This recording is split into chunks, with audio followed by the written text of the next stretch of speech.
Okay, so you have at this point researched the agents, found the agent you want to apply for. You know it's the right timing. It's time to apply for that agency. What do you need to do?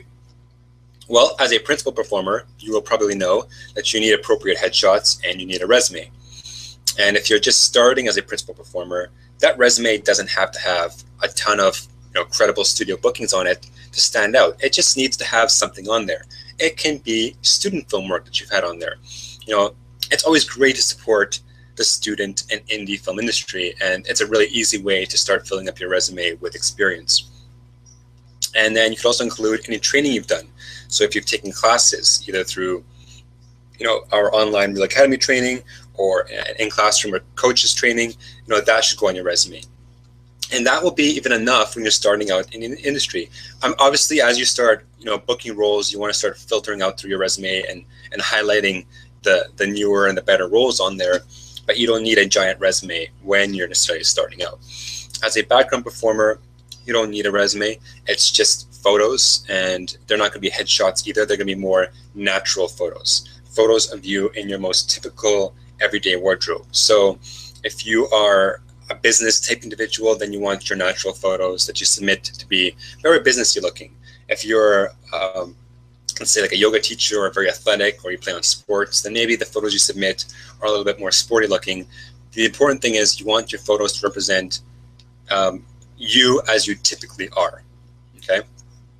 And a really pro tip I will add in here, and that's the reason I've got the little picture of the flash drive, is that when you come in to meet your agent, don't just bring hard copies, bring them also on a flash drive, because we are in a digital age.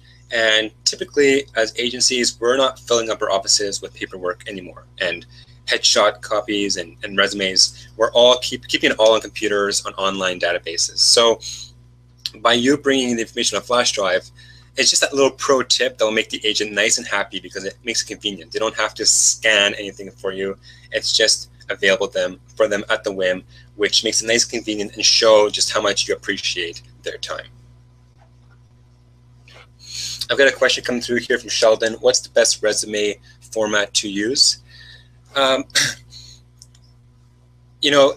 can probably research different performer resumes out there. They're honestly very standard, very typical, like maybe 3 columns on them. We'll maybe provide some resources in the near future showing template examples of one, but really, perhaps just the shows you've worked on, the casting director or production company, and the role you played on those shows. Really, it's no more than 3 columns wide, and as long as it needs to be, really not more than 1 or 2 pages. Trying to keep it as highlighted and simple as possible. But again, we'll maybe work on providing some templates for you down the road here through Real Academy. So what are some more pro application tools? You did some research already about what software the agency is using. So whether they're a background agency or a modeling or a principal agency, you've already researched and found out what platforms they're using to submit their talent to casting.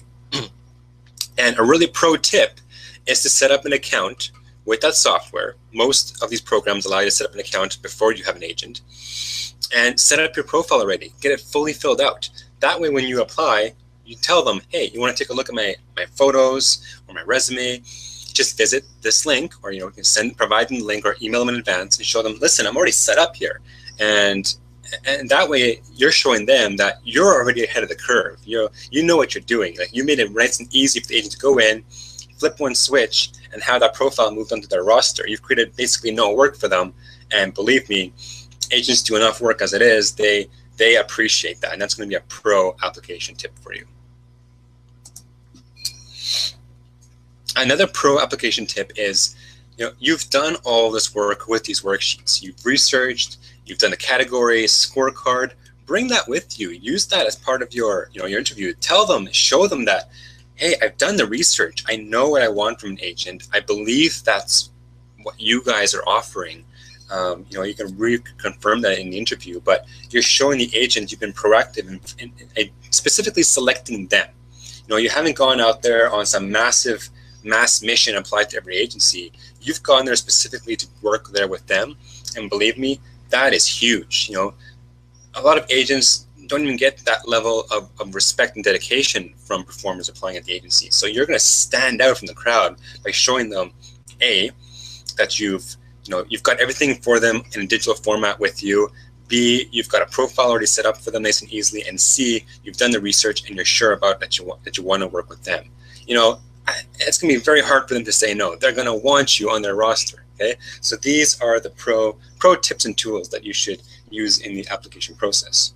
So if these are the pro tips and tools, then what should you avoid? What are the deal breakers? And believe me, I've seen a lot of these, so I want to help you